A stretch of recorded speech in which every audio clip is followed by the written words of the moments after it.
Hi, hello my dear students. Welcome to my video lecture class.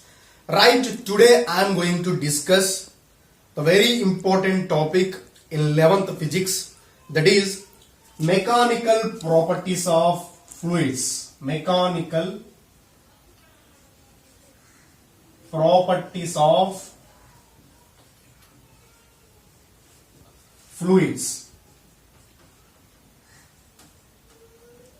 This mechanical properties of fluids is categorized as two parts. One is fluid statics. Second one is fluid dynamics.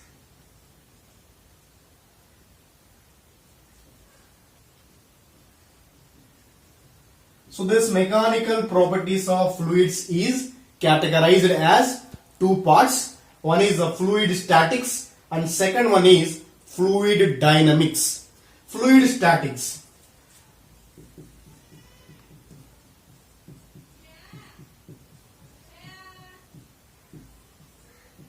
The study of fluids,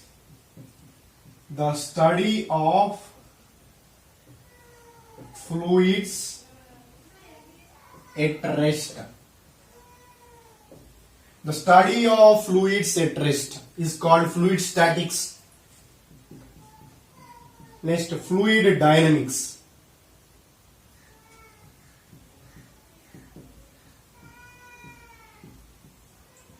The study of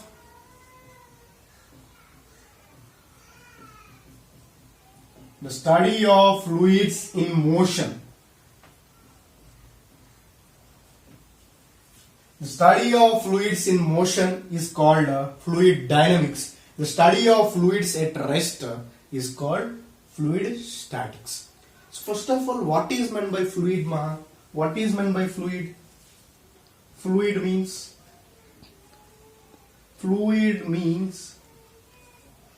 the substances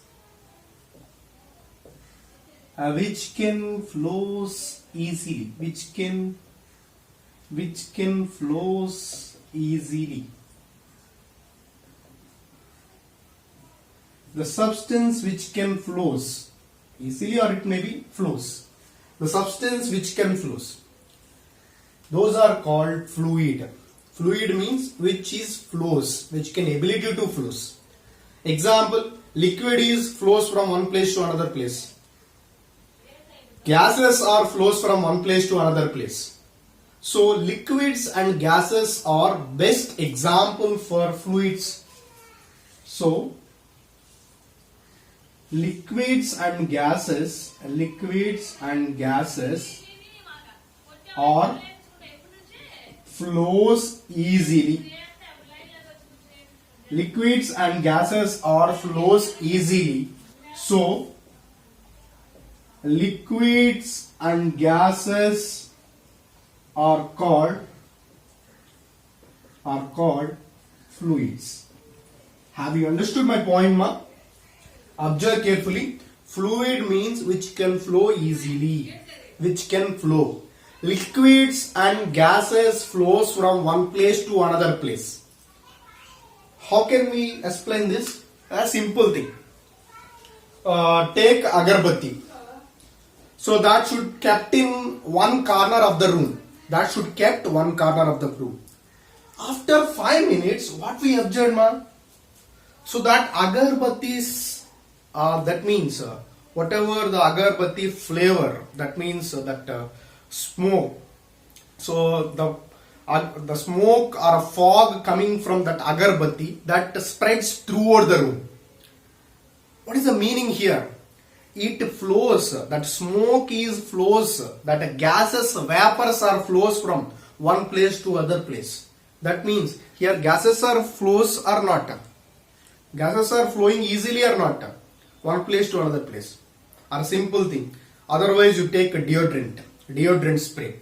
So we are daily using this deodorant sprays. Just we have to on this deodorant spray. So this deodorant spray smell is so expands throughout the room, because This deodorant spray is like a gas. This gas flows easily from one place to another place. That's why this smell is expands throughout the room. That means gases are flows easily or not. By these two examples, you got a clear idea. Agarbatti's example and deodorant spray. So gases or expands throughout the room. Gases flows easily. This point you understood. Next, liquids. Just pour some water on the ground. That is flows easily or not? On the ground it is flows easily or not? So we are all daily observed this thing in our daily life. Liquids or flows easily on the floor. That means liquids and gases are easily flows. That's why liquids and gases are best examples for fluids. They are combined together called as fluids. Liquids and gases are called fluids. So fluid statics means study of fluids at rest. Fluid dynamics means study of fluids in motion. So now we are going to start the topic fluid static in this session. Fluid statics.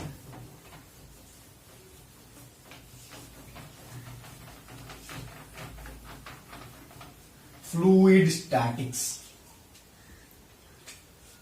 Fluid statics.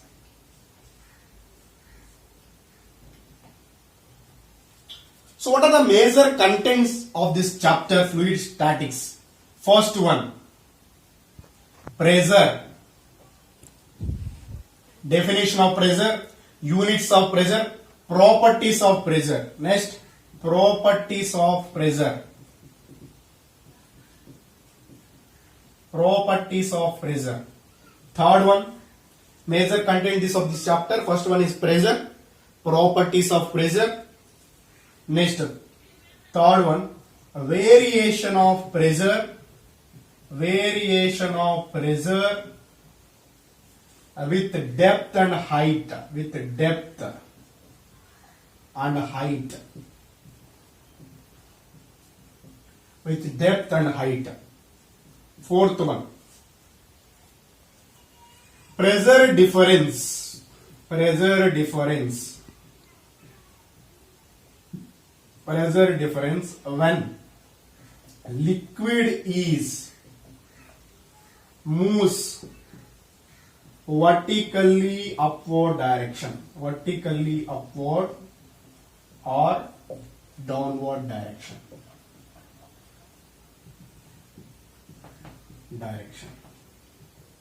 Next, pressure difference. Pressure difference when liquid is flows horizontal direction. Flows in horizontal direction. Liquid is flows in horizontal direction. Next, sixth one, barometer and manometer. Construction and design. Manometer, construction and design. Construction and design. Okay. Barometer and manometer. Next, seventh one. Force of buoyancy. Force of buoyancy. Force of buoyancy. Or upthrust force. Upthrust force. Upthrust force. Next, eighth one, Archimedes principle. Archimedes principle. Archimedes principle. Archimedes principle. Next, ninth one, law of flotation. Law of flotation. Next, tenth one, relative density of mixture. Relative density or density of mixture. Density of mixture. 11th one, Pascal's law and its application. Archimedes principle and its applications. So these are the 11 important concepts, Pascal's law and its applications.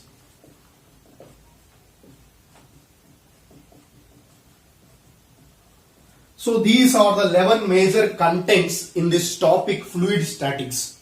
So these are the major contents in this topic. Now I am going to start first topic in this chapter, fluid statics, that is pressure. Okay, pressure.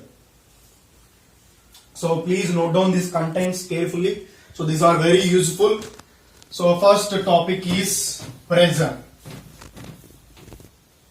Well, to continuing my lecture on fluid statics, so I begin with the topic pressure. First topic, pressure. So what is the definition of pressure? Perpendicular force. Perpendicular force or normal force acting per unit area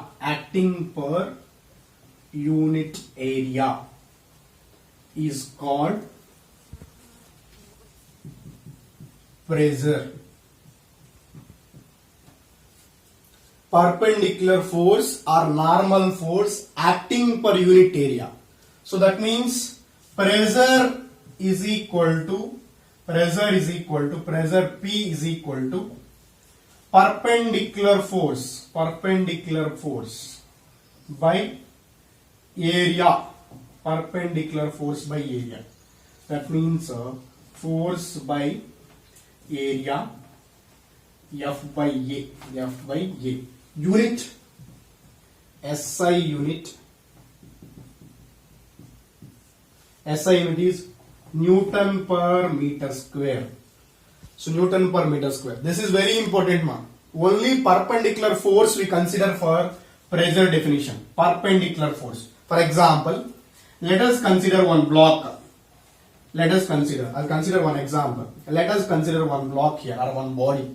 So now I applying force on this block like this. I applied force in this direction, force F. Okay, on this block like this direction. So now this force can be split into two components. So this is F cos theta and this is F sin theta. Okay, so here highlight SI unit, Newton per meter square or Pascal. This Newton per meter square is also called as Pascal. So observe carefully. Let us consider a block. I applied force F. This force F is split into two components, F cos theta and F sin theta. Which is normal force here, which is act normally here. F cos theta is acts normally, perpendicularly. So that's why pressure means pressure P is equal to F cos theta. This is length and this is breadth. F cos theta. So generally pressure means perpendicular force by area. In this, what is perpendicular force? F cos theta is perpendicular force. F cos theta by area. Area means length into breadth. Okay, so this is the best example here. If we consider one body, I applied some force F on it. This is splits into two components, F cos theta and F sin theta. Here we must consider perpendicular force only. That means F cos theta by area means length into breadth. This is about pressure. In case of pressure, we are only consider normal force or perpendicular force. Next, units of pressure. Other units of pressure. Important units of pressure.